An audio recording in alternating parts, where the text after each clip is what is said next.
Приветствую, говорит Макс Вольф.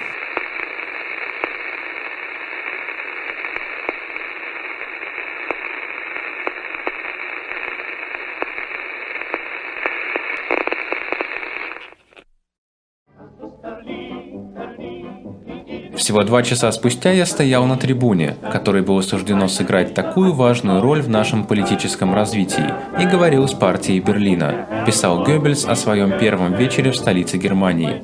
Мое первое выступление здесь заметила только одна еврейская газетенка, которая вскоре обвинила нас в злоупотреблениях и насилии.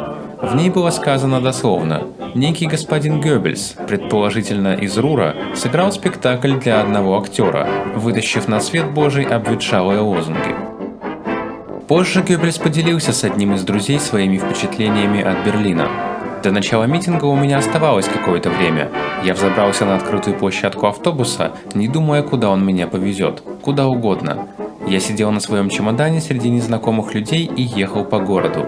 И я внезапно осознал, насколько огромен, насколько необъятен Берлин. Он был подобен гигантскому неуклюжему животному, и я инстинктивно почувствовал, это чудовище проглотит меня. Таков был Берлин, бескрайняя бетонная пустыня с современными уродливыми зданиями, населенная 4 миллионами обитателей, которые, казалось, вечно спешили, подгоняемые необъяснимым желанием все успеть и ухватить от жизни как можно больше, мечтающие сделать Берлин самым американским городом Европы. Таков был Берлин, город лучших в мире театров, город самых разнообразных и порочных развлечений, город, где все было возможно. Геббельс начал практически с нуля. Он писал: штаб-квартира, располагавшаяся в грязном подвале на Потсдамер-штрассе, была запущена до крайности. Там сидел так называемый управляющий, который вел грозбух, и по памяти записывал в него все поступления и выплаты. Все углы были завалены кипами старых газет. В передней толпились и до хрипоты о чем-то спорили люди, безработные члены партии. Мы прозвали штаб-квартиру «Курильней опиума», и это было метко подмечено. Сюда никогда не проникал солнечный свет. О том, чтобы вести налаженную работу, не могло быть и речи. Здесь царила полная кутерьма, финансы были расстроены. У нас в Берлинском округе тогда не было ничего, кроме долгов. Один из сотрудников вспоминал после войны: тогда Геббельс, кажется, еще вообще не был курильщиком, или все же не был таким заядлым курильщиком, каким он стал к тому времени, когда я познакомился с ним ближе к концу войны. Тогда он говорил мне, что поневоле приучил себя к курению в период борьбы, чтобы сделать свои голосовые связки невосприимчивыми к раздражению густым табачным дымом, который все равно господствовал в среде штурмовиков. Но и это не было единственным недостатком партийного бюро, которое он описывает как что-то вроде грязного подвала, расположенного во флигеле дома на Потсдамер-штрассе. К моменту вступления Геббельса в должность в местной парторганизации было якобы 1000 членов, само собой только на бумаге. И даже не так, ибо никакого настоящего списка членов не было, не говоря уже о пунктуальном сборе взносов. Гауляйтером был некий господин фон Шланге, который занимался партийными делами только так, между прочим, так как по основной профессии он был чиновником. Его уже много месяцев назад отправили в вынужденный отпуск из-за нежелания и неспособности. Состояние кассы было катастрофическим. Среди мнимых 1000 берлинских членов партии преобладали, как говорил Геббельс, чокнутые, нытики и склочники. Он сразу же вышвырнул 200 из них. Следующие 200 последовали при второй чистке. Геббельс смог это сделать, так как получил от Гитлера абсолютное полномочия. К ним принадлежало прежде всего право принимать дисциплинарные меры, как исключение из партии, без подключения так называемого УШЛА – комиссии по расследованию и улаживанию споров, то есть партийного суда. Только с этими радикальными мероприятиями уже тогда критики шептали между собой слово «безумец», которое Геббельс позже в партии и в государстве использовал как что-то вроде почетного звания. Он мог надеяться, что справится с ситуацией, с которой столкнулась НСДАП как самая маленькая партия Берлина.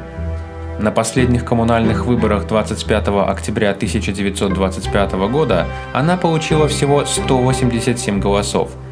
В сравнении с 347 381 голосом, отданным за КПГ, и 604 696 голосами за СДПГ. И вот их этот Геббельс хотел оттеснить в сторону или даже победить, безумец. Свою отчаянную и прямо-таки сверхчеловеческую энергию, с которыми он схватился за этот проект, он получил от своего вождя, даже если он тогда еще и обращался к нему «господин Гитлер», который после решающего заседания руководителей в Бамберге и прежде всего после их совместного пребывания в Мюнхене и Берхтесгадене подарил ему свое полное доверие, свою дружбу. Геббельс не хотел разочаровывать его, стремился проявить себя достойным. Он оставил в сторону свои конкретные политические разногласия с ним. Вероятно, он надеялся, что когда-нибудь позже сможет реализовать свои собственные представления. В Бамберге Геббельс признал Гитлера как неоспоримый авторитет движения. Теперь для него самым главным было сначала привести это движение к власти. Это было невозможно без Гитлера, или тем более против него. Поэтому он подчинился безусловно. Поэтому он должен был со всей ясностью дистанцироваться от своих прежних друзей из левого партийного крыла. Очень отчетливо должен был провести разделительную черту между ними и собой. Он сделал это в своей статье «Революция как таковая», которая в форме одного из его знаменитых открытых писем была в сентябре 1926 года опубликована в Völkischer Beobachter.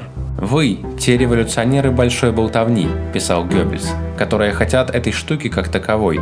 Не говорите так много об идее и не думайте, что только вы одни, кормильцы и хранители Грааля этой идеи».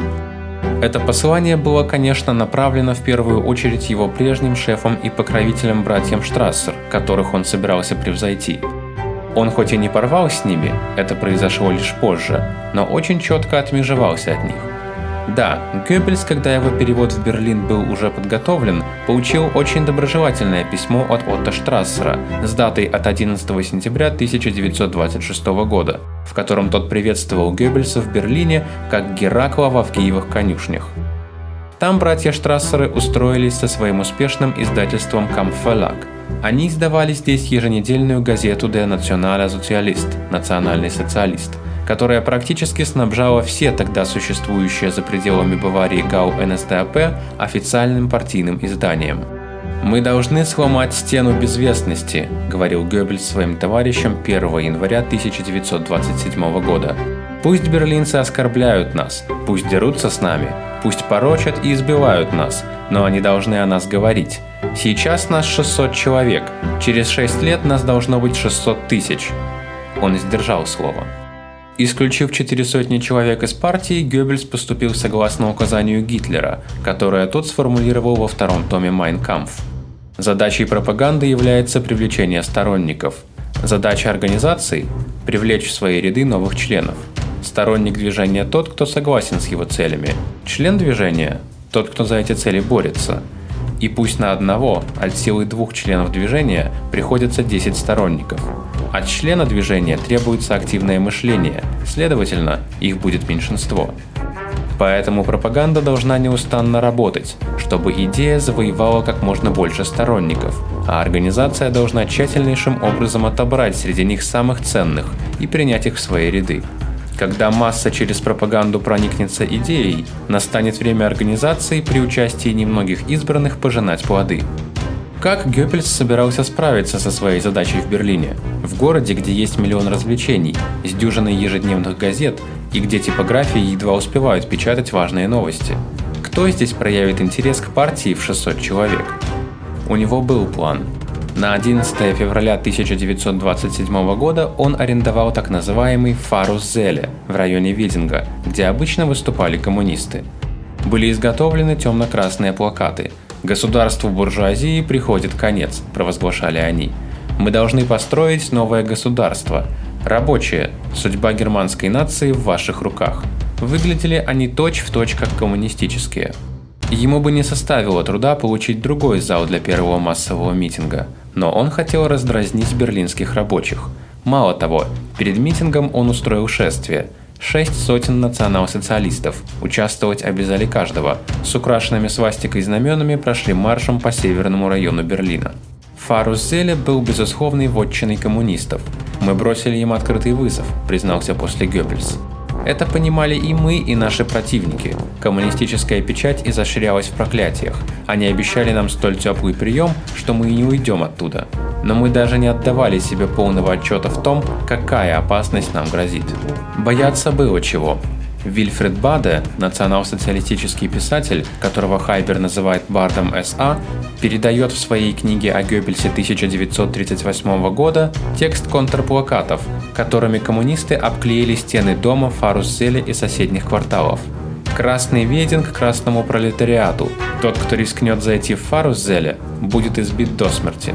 Так становится понятным, что Геббельс без стеснения признается в своей книге, что у него сердце готово было выскочить из груди от нетерпения и тревожного ожидания, когда он этим вечером ехал из центра на мероприятие в Вединг. Это собрание вошло в историю под названием «Битва в Фарусзеле». Правой рукой Геббельса был Курт Далюге, тогда командир берлинских штурмовиков и верный союзник своего гауляйтера, после прихода национал-социалистов к власти, как генерал полиции и СС, командующий сначала прусской, а затем и всей немецкой охранной полицией. Далюге со своими СА не только занимался подготовкой и охраной зала мероприятия в Фарусзеле, но был также председателем собрания. Когда Геббельс вошел в зал, началась суматоха. Оскорбления его противников смешивались с криками «Хайль» его приверженцев. «Убийца рабочих! Цепной пес! Слуга капиталистов!» Напрасно Далюге, как председатель собрания, пытался заставить аудиторию услышать его. На его многократные призывы «тихо» отвечали только смехом и ревом. Здание окружили буквально тысячи коммунистов. Началась бойня. Подоспевшая наконец полиция насчитала дюжину раненых штурмовиков и 75 их раненых противников. Все это время Геббельс спокойно стоял на трибуне со скрещенными на груди руками. Штурмовики имели возможность наблюдать его вблизи. Он не пытался укрыться, не изменился в лице, у него не задрожали колени. На штурмовиков это произвело впечатление, и они отдали ему должное.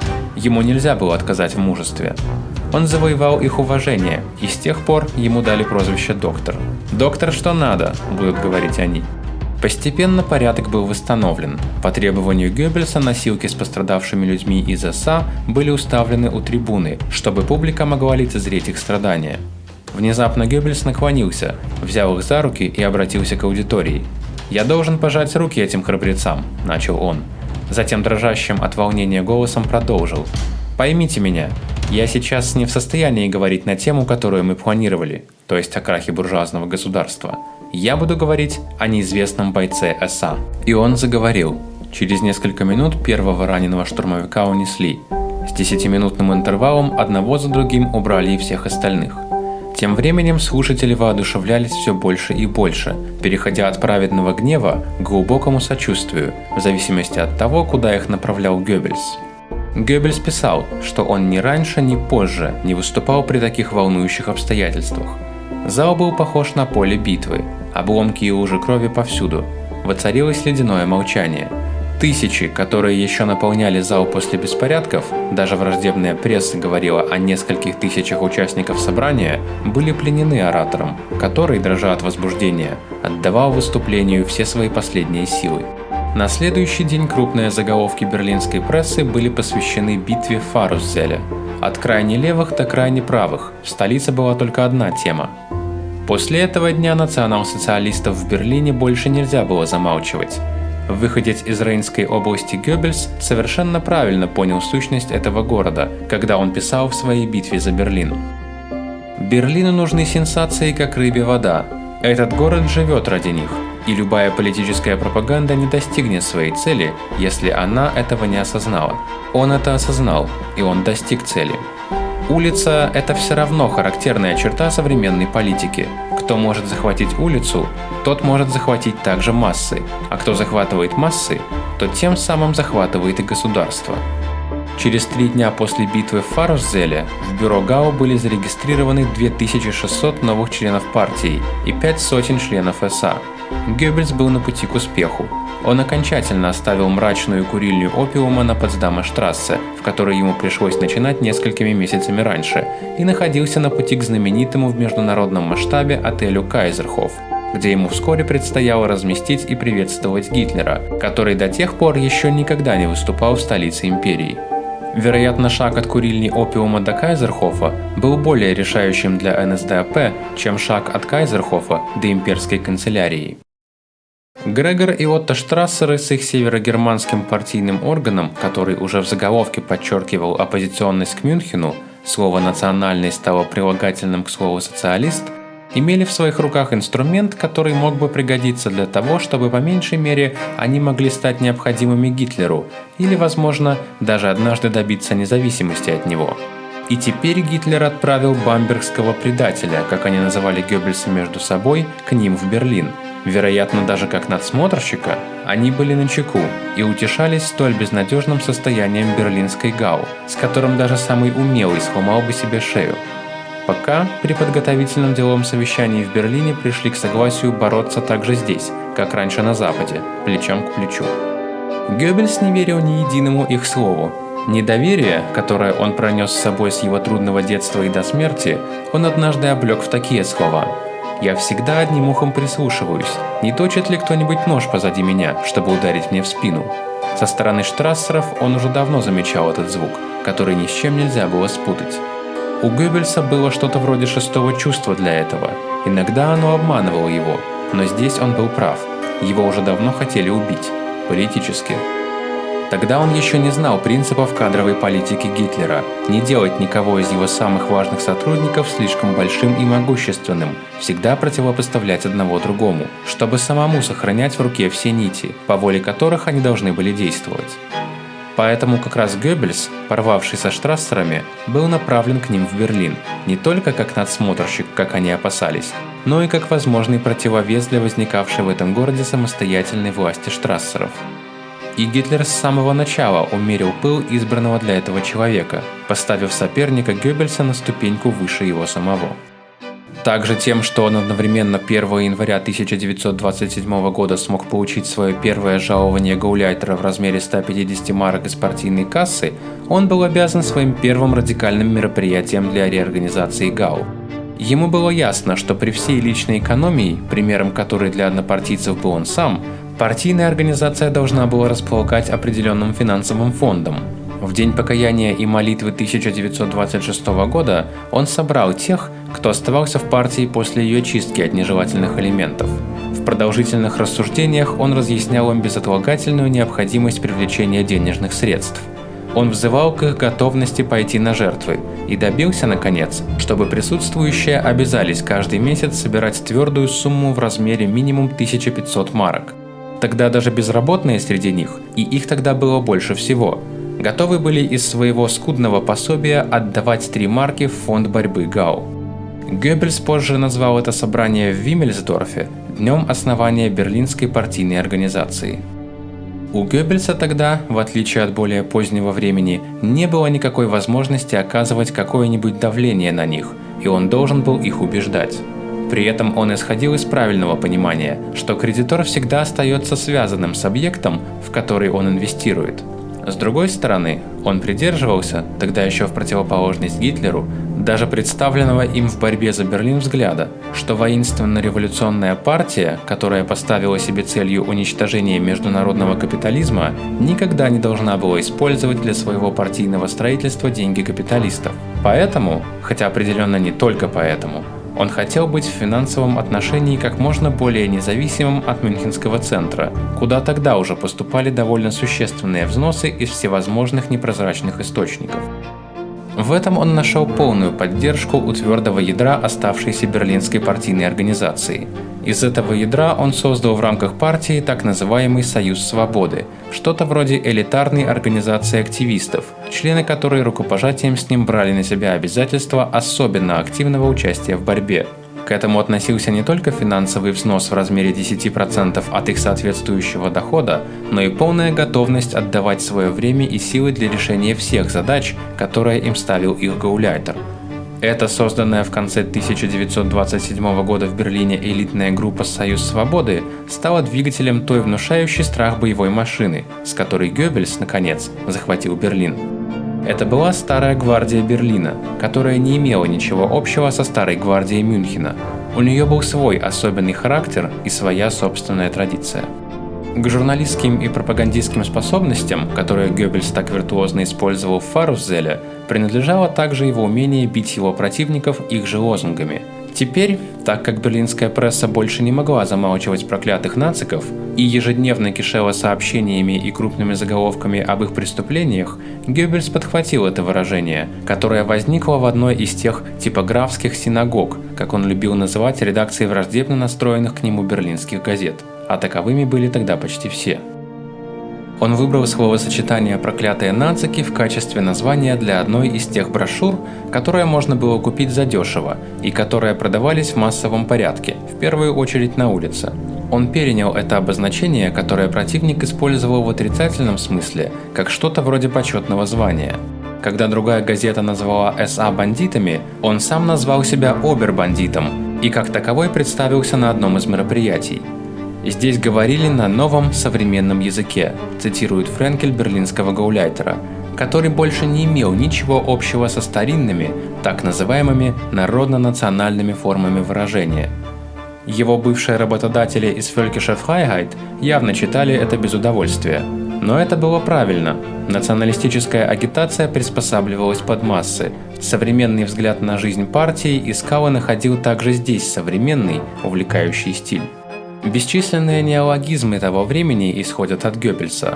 Один из самых легко запоминающихся даже попал в словарь Дуден. Скрестив слово «журналист» и «каналье» – «мерзавец», он получил слово «журналье» – «журналист желтой прессы». Социал-демократа Германа Мюллера Геббельс, ухватившись за его полный двойной подбородок своим острым пером и по примеру слова «киндескинда» – «внуки», метко назвал «кинескин» – «подбородок подбородка». Этот год крайне хорошо начался для НСДАП с битвы в Фарусзеле. Этот триумф над столь уверенными в своей победе в Красном Видинге коммунистами принес богатые плоды. Занавес молчания вокруг партии в Берлине был прорван. Геббельс заботился о том, чтобы желтая пресса всегда могла делать новый материал, а у СА было все больше дел. «Они вошли во вкус», очень удачливо написал Райман. Следующий кровавый конфликт с марксистским противником произошел 20 марта 1927 года, так называемой «битве у вокзала Лихтенберг». Вильфред Баде описал ее во всех деталях, даже если, конечно, и слишком героически. Случай свел вместе в одном поезде группу красных фронтовиков с маленьким оркестром дудочников, которая возвращалась с одного мероприятия за пределами Берлина, с отрядом штурмовиков, также возвращавшегося после боевой задачи за городом. Добром это кончиться не могло. Когда они все вышли из поезда на вокзале Лихтенберг, произошли тяжелые столкновения. Ротфронт был вынужден очистить вокзал, оставив 15 раненых. От блестящих дудок, которым частично пришлось сыграть роль ударного инструмента, после этого боя осталась только погнутая жесть. В прессе снова появились сочные крупные заголовки, которые оказались еще более язвительными, так как победоносные штурмовики затем двинулись на Курфюрстердам, чтобы там, когда словно сообщалось в газетном репортаже, беспокоить безвредных пешеходов еврейской внешности. Геббельс рассердился не только из-за этого репортажа, но и из-за того, что та же самая пресса, которая из хулиганских выходок на Курфюрстердам сделала газетную сенсацию, практически не заметила первой речи, с которой Гитлер выступил в столице империи. При этом Геббельс устроил также и это мероприятие, как и мероприятие в Вединге, явно провокационно. У Гитлера тогда в Пруссии был запрет на публичные выступления, поэтому мероприятие, на котором он говорил, должно было быть закрытым. Геббельс снял для этого огромный танцевальный зал на Мауэрштрассе. Он был полностью заполнен 5000 человек, значительный успех. Кроме того, днем этого массового собрания было избрано 1 мая. На этот раз коммунисты не дали себя спровоцировать и предоставили Гитлера его проклятым нацикам. Беспорядков не было. Гитлер был разочарован тотальным молчанием прессы, сопровождавшим его первый выход на мировую сцену Берлина, который был для него историческим событием. Уже через 3 дня выступал сам Геббельс, и тут дело кончилось успехом. Также без соответствующего эха в прессе не обошлось. Геббельс, правда, пожелал бы, чтобы это эхо было менее громким, так как это дело имело тяжелые последствия. Дом Союза бывших фронтовиков, в котором происходило собрание, был забит до отказа. На собрании 4 мая 1927 года Геббельс выступил на тему «Народ в беде. Кто спасет нас? Якоб Гольдшмидт?» Якоб Гольдшмидт являлся крупным еврейским банкиром, который отправил свою секретаршу на это выступление с тем, чтобы она после доложила ему о содержании выступления. Геббельс посвятил также этой прелестной молодой даме, личному секретарю господину Якоба Гольдшмида, несколько приветливых, хотя и ироничных слов. Можно легко представить себе громкий смех после такого начала выступления. Геббельс начал свое выступление с зачитыванием комментариев прессы о речи Гитлера от 1 мая и ругал ответственных лиц, как еврейских свиней. Вполне очевидно, что оратор жестко обрушивался на прессу, так как она сообщила о речи Гитлера лишь очень коротко и к тому же в негативном тоне. При соответствующем упоминании евреев один участник собрания поднялся и крикнул громким и внятным голосом: «Ну вы-то тоже не очень хорошо выглядите». На мгновение воцарилось ледяное молчание. Даже Геббельс был безмолвен. Он пристально посмотрел на бросившего эту реплику старого господина в темном костюме. Он предостерег его, как он пишет в своей книге, и пригрозил, что может воспользоваться своим правом хозяина и выгнать его из зала, что также и произошло, когда мужчина продолжил мешать. Другие сообщения свидетельствовали, что этого нарушителя спокойствия тут же побили пивными кружками. Как бы ни происходило его выбрасывание в деталях, для него эта история закончилась в больнице. Естественно, пресса без труда узнала, что жертвой был лютеранский пастор Фриц Штуке. Теперь у Геббельса была известность, на отсутствие которой по поводу речи Гитлера он посчитал себя обязанным так настойчиво жаловаться. Коричневые хулиганы избивают пастора до крови. Таким был один из самых сдержанных заголовков к этому сенсационному репортажу. Не принесло никакой пользы и то, что евангелистская церковь дистанцировалась от своего пастыря. В официальном церковном сообщении говорилось, что приговором Берлинского апелляционного суда этот человек был лишен официального звания пастора, а также права ношения облачения священника. Причина не называлась, но Геббельс узнал о ней. Бывший пастор Штуки являлся алкоголиком, и в вечер ссоры он, очевидно, был подвыпившим. Скандал поднял огромные волны. Он был тем более неприятен для Геббельса, что Гитлер все еще оставался в Берлине и узнавал все подробности скандала вблизи. Тут ничего нельзя было приукрасить или скрыть.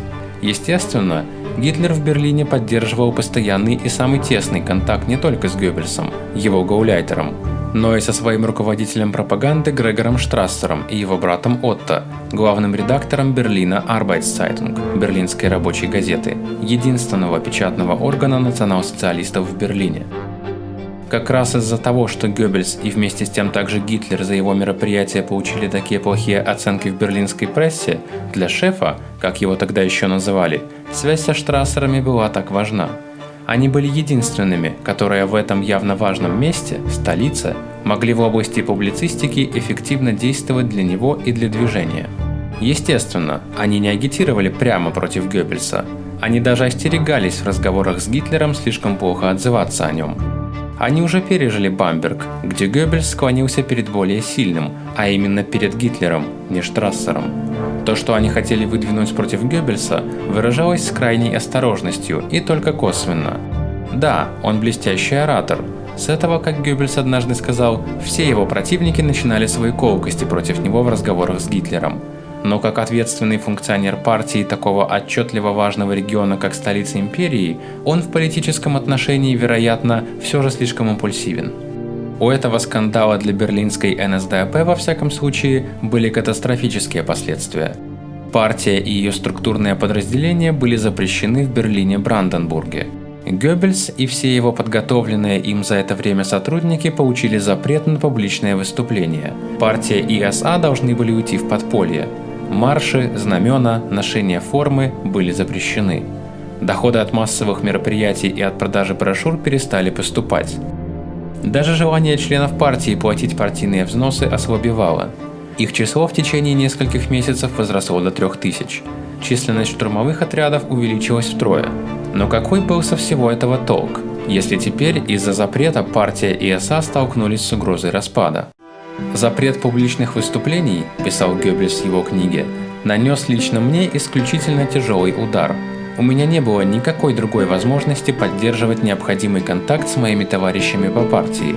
У нас еще не было прессы, где я мог бы агитировать пером. Все собрания, на которых я хотел говорить, запрещались».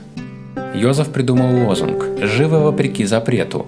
Он организовал переход на нелегальное положение как можно лучше, устроив для этого законную регистрацию каждой местной группы и каждого отделения СА в форме зарегистрированных союзов. Так что скоро в Большом Берлине появилось огромное количество самых странных союзов и объединений, как, например, Общество взаимного кредитования «Монетки-монетки», Союз рыболовов «Болотный рак», Объединение игроков в кегли «Гудхольц», Союз огородников «Подпорка для фасоли», У Тихого озера «Чудесный желудь» или «Перелетные птицы 27 года» и многие-многие другие, все с надлежащими уставами и избранными правлениями. Но все это не могло заменить только что строго организованную им и начавшую активно развиваться партийную организацию. В этом затруднительном положении Геббельс задумался о создании собственной газеты, его газеты, в которой он мог бы агитировать пером, он сам, не Розенберг в Мюнхене или Штрассер в Берлине. Берлин был его областью. Здесь он хотел, здесь он должен был иметь свой собственный печатный орган. Тем более, что на него теперь с запретом публичных выступлений надели намордник. Как-то раз ближайшие соратники Гауляйтера собрались в его апартаментах, вспоминал друг Геббельса Юлиус Липперт. Мы рассуждали о том о сём, а после скромного ужина Геббельс сел за рояль и стал наигрывать нам несколько новых песен, еще не слыханных в Берлине. Вдруг Гауляйтер оборвал музыку, вскочил и произнес: «Мне пришла в голову отличная мысль. Нам надо выпускать еженедельник. Он позволит нам сказать на бумаге то, что нам запрещают говорить с трибуны». Мы все прекрасно знали, что не готовы пускаться в подобное предприятие. Как можно соперничать с берлинской прессой, без дорогостоящих анонсов, газетных киосков, без заказов на рекламные объявления? Особой необходимости в газете не было. Основным печатным органом НС-движения была Völkischer Beobachter, выходившая ежедневно в Мюнхене и доставлявшаяся подписчикам всего лишь с 12-часовым опозданием.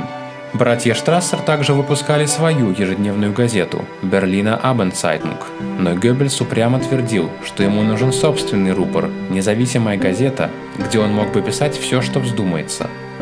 Первым же вечером Юлиус Липперт стал главным редактором нового издания. «До сего дня я помню, как мы искали подходящее название», – писал позже Геббельс. И вдруг меня осенило. Название могло быть только одно – «Angriff» – «Атака». Само по себе название уже звучало как пропаганда и достигало своей цели. Вскоре между газетными торговцами Геббельса и Штрассера разразилась своего рода гангстерская война. Инициатива принадлежала людям Геббельса. Штурмовики в гражданской одежде отлавливали распространителей газеты Штрассера и избивали их в укромных местах. Штрассер несколько раз обращал внимание Геббельса на прискорбный факт, но тот полагал, что это скорее всего козни коммунистов, и отговаривался тем, что он, к сожалению, бессилен что-либо сделать. Но дорога к успеху была долгой и трудной. Во всей истории всемирной журналистики, вероятно, еще ни разу газету не основывали в таких отчаянных обстоятельствах. У появления этой газеты вообще не было никаких других предпосылок, кроме железной воли ее учредителя. Кроме самого Геббельса не было ни одного сотрудника, который хотя бы в некоторой степени мог писать. Не было ни денег, ни бумаги, ни рекламы. Да даже не было достаточного количества читателей. Те несколько тысяч членов партии, которых набралось в Гау Берлина до запрета, могли выбирать между мюнхенским Völkischer Beobachter и берлинской газетой Штрассера, если они и без того не предпочитали одну из отлично сделанных буржуазных газет столицы. Лучшим в новой газете были ее название и то, как об ее выходе было объявлено. Кроваво-красный, как обычно, плакат нес сначала только два слова «Der Angriff». За этим большой вопросительный знак. Спустя несколько дней появились новые плакаты. Снова «Der Angriff». За ним дата – 4 июля 1927. Только из третьего объявления следовало, что речь шла о появлении новой газеты. Это оказалось тяжелым разочарованием. На всякий случай было напечатано только 2000 экземпляров, но и их никто не хотел покупать. Большие берлинские газеты не обращали внимания на нового конкурента. Геббельс тот в понедельник, когда его атака впервые вышла, был в командировке. В вокзальном киоске он купил себе экземпляр. Его охватил ужас, когда он перелистывал газету. «Это было, — писал он в своей книге, — совсем не то, чего я, собственно, хотел. Жалкая газетенка, напечатанный вздор. Таким показался мне этот первый номер. Много доброй воли, но очень мало мастерства. Таков был результат моего беглого чтения. Отныне он лично погрузился в редакторскую работу и не довольствовался только тем, что писал передовые статьи на первой странице с подписью «Доктор Г». Они составлялись в очень кратком, увлекающем стиле, напечатанные короткие речи, изобилующие блестящими формулировками, переполненные все новыми идеями. Концепцией атаки было то, что газета даже не пыталась создавать впечатление объективности, а хотела осознанно влиять на читателя, приводить его к совершенно определенной позиции, или, если она у него уже была, укрепить его в ней. Медленно Der Angriff укрепляла позиции. Когда летний мертвый сезон, когда ни один благоразумный человек не начинает выпуск новой газеты, завершился, началась уличная продажа, и количество абонентов выросло. Запускать новую газету посреди лета, когда весь мир разъезжается в путешествие, могло прийти в голову только тому, кто преследовал этим очень особенные цели. Когда он 29 октября 1927 года праздновал свой 30-й день рождения, то смог с удовлетворением узнать, что атака впервые больше не приносила убытки. Партийцы из Союза Свободы, которые предоставили в распоряжение ему для основания газеты 2000 марок как личный заем, передали ему теперь как подарок ко дню рождения подписанные им тогда долговые обязательства в форме бумажных обрезков, вдобавок к ним такую же сумму наличными и 2500 новых обязательств подписчиков, которые они к этому времени собрали. Это была самая большая радость, которую можно было доставить Геббельсу в этот день. Но был и еще один крайне важный подарок. Этим утром начальник полиции Берлина официально поставил берлинского гауляйтера в известность о том, что запрет партии хоть в основном и остался, но запрет публичных выступлений для него, Геббельса, был ослаблен. Теперь он мог снова выступать, только каждый раз должен был заранее получать особенное разрешение для этого. Тем самым закончилась битва писем, которую ГАУ НСДАП Берлин-Бранденбург вела с отделом политической полиции полицай-президиума Берлина. Последнее письмо из полиции было подписано неким ассистентом канцелярии Краузе и заканчивалось словами: «Если доктор Геббельс тем не менее выступит на собраниях НСДАП как оратор, то я тотчас же распущу эти собрания». Геббельс ответил ему в форме одного из его знаменитых открытых писем в атаке: «Итак, я, Краузе, могу бить Конституцию в лицо, могу отказывать доктору Геббельсу в свободном выражении мнения, которое гарантировано каждому немцу, и если он, тем не менее, решится раскрыть рот, я распущу собрание. Злюка, Краузе, мы с дрожью слышим твои ужасные угрозы. Поэтому мы не забудем перед каждым собранием испуганно спрашивать, а здесь ли Краузе?» Очевидно, Геббельсу удалось запугать маленького полицейского Краузе этой банальной насмешкой. О нем ничего больше не слышали. Зато тем больше слышно было о самом Геббельсе. Отныне целью атаки Геббельса стала более важная персона берлинского полицай-президиума. Ею был не официальный шеф Карл Циргибель, простодушный человек от СДПГ, которого Геббельс любил называть рекламным гоем полицай-президиума, а его еврейский заместитель Випо Пре, вице-полицай-президент, также неологизм Геббельса, доктор Бернхард Вайс, почтенный полицейский чиновник. Вайс едва ли попал бы в поле обстрела издателя атаки, если бы ярко выраженная еврейская внешность не сочеталась в нем с полным отсутствием чувства юмора.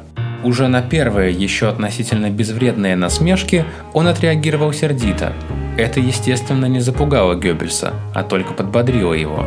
Когда Вайс очень скоро впервые подал на него в суд, это стало для обвиняемого сенсационным успехом. На его стороне были взрывы смеха в зале и жирные заголовки в прессе. Он охотно заплатил назначенный ему штраф. Дешевле он не мог получить такую эффективную пропаганду. Некоторое время спустя Випо Пре запустил 4 различных судебных процесса против Геббельса одновременно. Тот, естественно, использовал все возможности, которые демократическое государство предлагало ему. Он дошел до последней инстанции. И вот Лейпцигский Верховный суд отклонил жалобу доктора Вайса, вовсе не из-за ее незначительности, а так как это не оскорбление называть еврея евреем. Как ни один католик не мог бы чувствовать себя оскорбленным, если бы его назвали католиком. Этот ясный аргумент наивысшей инстанции Геббельс, естественно, сразу же сделал своим. Он заменил имя Випо Пре Бернхард на Исидор, так как оно считалось типично еврейским, Исидор Вайс, как его называли в каждом номере «Атаки» и в скором времени во всем Берлине, также те, кто и знать ничего не хотел о национал-социализме, непрерывно жаловался, в большинстве случаев безуспешно, и тем самым предоставлял Геббельсу все больше уязвимых мест для его безжалостных насмешек. «Почему доктор Бернхард Вайс вызывает нас к судье?» – издевался он в своей газете. «Только потому, что мы называем его Исидор? Находит ли он, например, что это имя не подходит к нему? Или оно как раз слишком хорошо к нему подходит, потому что Исидор – это перефразирование еврея? Да, но и тогда, разве еврей – это что-то неполноценное?» И снова взрывы смеха были на его стороне, не только из собственных рядов. Пропаганда Геббельса вокруг Исидора была потрясающим успехом, так как он нашел среди своих однопартийцев одаренного карикатуриста Ганса Швайцера. Швайцер разбивал доктора Бернхарда Вайса по всем правилам искусства. Никогда еще кого-то, если использовать выражение из жаргона штурмовиков, не сделали свиньей, как его. Это все было в духе одного из принципов пропаганды, по которым действовал Геббельс. С каким-то делом наиболее эффективно можно бороться в лице человека, олицетворяющего собой это дело. Исидор Вайс означал систему Веймарской республики, которая также должна была быть разбита, как и ее представитель, несчастный Випопре. 31 марта 1928 года Рейхстаг вновь был распущен. Из-за необходимых вследствие этого перевыборов пришлось отменить запрет НСДАП в Берлине. 13 апреля Геббельс в Доме Союза бывших фронтовиков устроил символическое новое основание его ГАУ, как начало активной предвыборной борьбы, в которой партия снова могла пользоваться восстановленной свободой собраний и демонстраций. Выборы прошли 20 мая. Национал-социалисты получили 810 тысяч голосов. В Берлине их было 39 052. Это хоть и составляло всего 1,5% от общего количества, но зато в 300 раз больше, чем на последних выборах 3 годами ранее, чуть больше сотни голосов. Они смогли отправить в Рейхстаг 12 депутатов. Одним из них был доктор Йозеф Геббельс. Он своевременно и со всей ясностью объяснил, что он как депутат на наивысшем уровне понимает под своим заданием. «Мы входим в Рейхстаг, чтобы обеспечить себя в арсенале демократии ее собственным оружием. Мы будем депутатами Рейхстага, чтобы реализовать веймарские воззрения при их собственной поддержке». Пожалуй, никогда еще войну режиму не объявляли более ясно и более цинично. Но это заявление Геббельса было также его небольшим оправданием перед его старыми революционными соратниками, с которыми он в свое время отверг идею, чтобы национал-социалисты получили депутатские мандаты с помощью предвыборного списка националистов, как это смог сделать Штрассер. «Тот, кто идет в парламент, погибнет там», так они говорили тогда. «Мы двинемся на Рейхстаг, чтобы захватить арсенал демократов и превратить его в наше оружие», – провозгласил он. «Мы станем депутатами Рейхстага, чтобы с помощью самого же Веймара покончить с веймарским вольнодумством.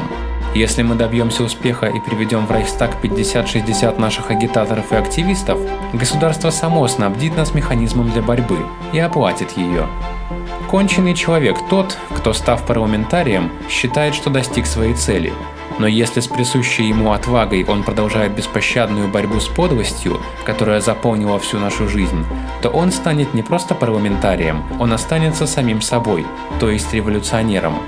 Муссолини тоже был членом парламента, и, невзирая на это, вскоре прошел маршем по Риму со своими чернорубашечниками. Наши партийные агитаторы расходуют от 600 до 800 марок в месяц на агитационные поездки. Не будет ли справедливо возместить им транспортные издержки и выдать проездные билеты? Будет ли это первым шагом к соглашательству? Вы думаете, мы сложим руки в обмен на бесплатные проездные? Это мы, которые сотни и тысячи раз стояли перед вами и призывали вас поверить в новую Германию? Мы не клянчим голоса, мы требуем от вас убежденности, преданности, не оставайтесь в стороне. И для вас, и для нас выборы – это всего лишь способ достичь цели. Мы не собираемся громоздить еще одну кучу навоза, мы придем, чтобы очистить гноище. Мы придем в Рейхстаг не как друзья и не как равнодушные, мы придем как враги. Я едва в состоянии видеть и думать. За 8 недель я исколесил всю Германию. Иногда я покрывал в машине 500 километров в день. Вечерами я выступаю перед тысячами людей, которые или аплодируют мне, или освистывают меня. После митингов, уже за полночь, мне удавалось выкроить пару часов для сна. Потом я вскакивал в 6-7 часов утра и снова крутился, как белка в колесе до 5. Берлин. Это были груды почты, газеты, жалобы, требования, телефонные звонки, вечная нехватка денег, сплошные неприятности, плакаты, статьи. Надо было приободрить маловеров, поблагодарить храбрецов, потом поехать домой, переодеться, ответить на звонки. И вот уже пора выезжать. Меня ждут. Зал полон. Тут действительно нельзя было жаловаться позже, что, мол, кто-то был захвачен врасплох или обманут. Едва у Геббельса, как у депутата Рейхстага, был в кармане его бесплатный проездной железнодорожный билет первого класса, как он стал выражаться еще более однозначно. «Я не член Рейхстага», — объяснял он, — «я ИДЛ, обладатель иммунитета». ИДЛ – это человек, который иногда может говорить правду, даже в демократической республике. Он отличается от обычного смертного тем, что ему позволено думать вслух. У него есть разрешение называть навозную кучу навозной кучей, и ему не нужно оправдываться с помощью парафразы государства. «Вам еще будет весело с нами, пусть только этот театр начнется». Он не обещал слишком многого. Первым это прочувствовал на себе несчастный Випопре. Теперь Геббельс, как ИДЛ, не обязан был себя сдерживать. Первая его статья в этом качестве в Der Angriff называлась, опираясь на заголовок как раз тогда с самым большим успехом поставленной в Берлине пьесы Уильяма Сомерсета Моэма «Вы находите, что Исидор ведет себя правильно?» Геббельс заменил в оригинальном названии этой пьесы Констанцию на имя своего особого друга. Это были апогеи сатирической враждебности, которые никто не мог бы не заметить. Однажды на одной из собраний, проводимых Геббельсом, во главе полиции заявился лично Вайс. Геббельс же, едва увидев его, прямо со сцены завопил «Изыди, Исидор!», чем ввел его подчиненных в изрядный ступор. Однако он все же, потому что его атаки на Вайса уже были без риска, утратил удовольствие от этого и обратился к другим объектам. Но момент, о котором он когда-то так сильно мечтал, когда коренастый штурмовик постучит в дверь берлинского полицай-президиума и скажет «Господин Вайс, время пришло», так никогда и не наступил. Вайса выгнали не штурмовики и не эсэсовцы, а джентльмен и любитель конного спорта Франц фон Папен, когда он своим государственным переворотом 20 июля 1932 года отстранил от власти социал-демократическое правительство Брауна в Пруссии и подчинил самую большую землю Германии напрямую имперскому правительству. Так, уволенному в связи с этим Випопре Берлина подвернулся наверняка подсознательно желанный для него случай, чтобы своевременно спастись. Вот что об этом периоде вспоминает фон Оффен. Но до этого была еще резиновая дубинка полиции Вайса, которая привела меня в СА. Весной 1931 года, когда мне было всего 18 лет, я принимал участие в демонстрации стального шлема в берлинском парке Люстгартен. Я не был еще членом какой-либо партии или другой политической организации.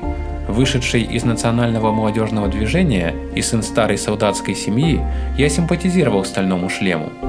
Но я восхищался СА, которые также во время этой демонстрации снова были самым активным элементом, чтобы держать в страхе массово присутствующих коммунистов.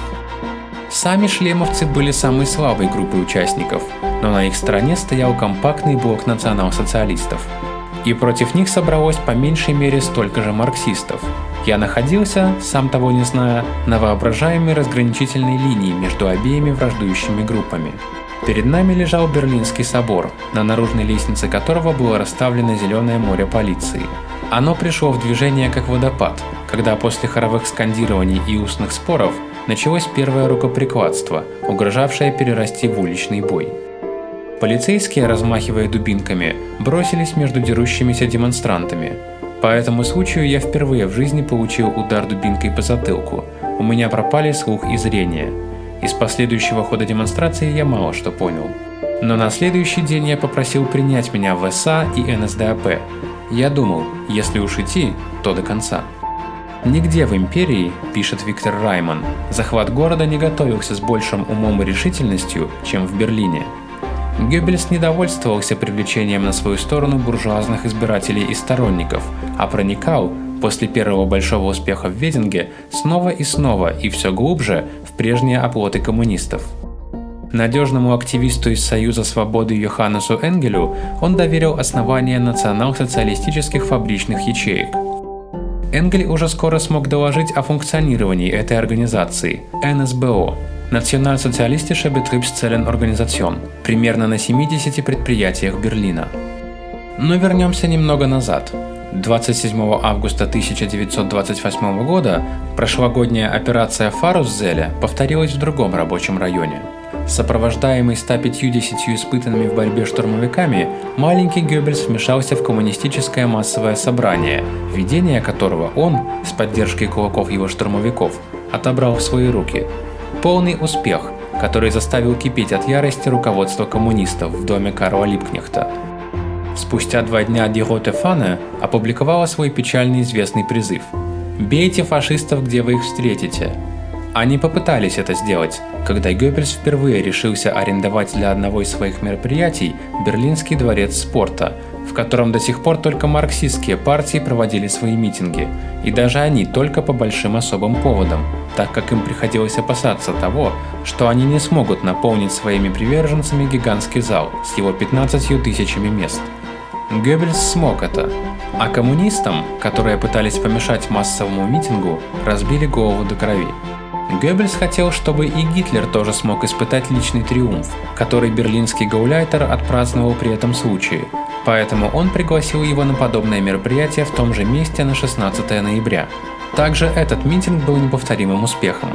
Впервые Гитлер смог выступить в закрытом мероприятии в самом большом зале империи, перед 15 000 человек, которых он своей речью о борьбе, которая однажды разорвет цепи, привел в состояние дикого воодушевления. Все было подготовлено, организовано и проведено так превосходно, что Гитлер отблагодарил за это берлинского гауляйтера, назначив его имперским руководителем пропаганды НСДАП. Вместе с тем Геббельс в чине рейхсляйтера принадлежал отныне к самому тесному руководящему кругу вокруг Гитлера. Он добился, по словам Хайбера, сана коричневого кардинала. Теперь он был крайне близок к почитаемому мюнхенскому шефу. За несколько лет, проведенных в столице, Геббельс во многом изменился. В нем не осталось ничего провинциального, он окреп, приобрел типичную городскую наглость, смотрел на людей сквозь приспущенные веки и едва скрывал презрение и иронию. Он перенял жаргон и саркастический юмор берлинцев и теперь раскрашивал ими свои речи и статьи. Он больше не был склонен принимать происходящее слишком близко к сердцу. Как уже упоминалось, когда один из оппонентов назвал его бандитом, Геббельс не стал судиться. Мало того, он принял это прозвище. С тех пор плакаты объявляли: «Сегодня вечером выступает с речью обер-бандит доктор Геббельс». Но все это было не тем, чего истинно желал Йозеф Геббельс. Ему хотелось доказать, что он не просто поверхностный агитатор, но столь же глубокий мыслитель, как Альфред Розенберг с его мифом 20 века. Это была главная причина, по которой он решил время от времени, начиная с 1927 года, выступать на ином, более высоком интеллектуальном уровне, где не могло быть немедленной пропагандистской отдачи. Впрочем, в его работах прослеживались мысли, уже высказанные Альфредом Розенбергом, к которому Геббельс испытывал тайную зависть, а также Хьюстоном Стюартом Чемберленом, Дитрихом Экхартом, Артуром Ванденбруком и Освальдом Шпенглером. Он лихорадочно и, не зная усталости, работал по 18 часов в сутки.